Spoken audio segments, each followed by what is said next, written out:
Mūsų komanda šiandien pasiruošus labai gerai. Mes pravažiavome 2 treniruotės oficialias 4 valandų lenktynių. Rezultatai mus džiugina. Pagal rato įvykimo laiką mes tikrai esame pirmoji pozicijoje. Tai yra geras jausmas. Aišku, mūsų laukia dar kvalifikacija, kurioje mes, manau, kad taip pat pasistengsime būti vieni iš lyderių. Lygiai toksai pats kaip ir prieš kokią 10 metų, nes Nemuno žiedo trasą žinau labai gerai. Jokių man klausimų čia nekyla.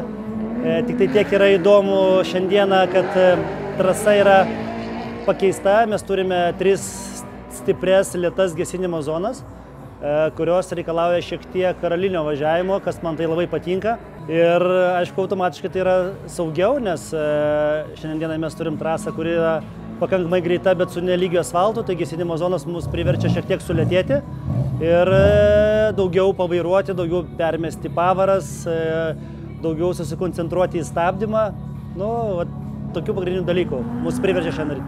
Techninių problemų neturime, bet labai stipriai dyla padangos, nes oro temperatūra yra labai didžiulė.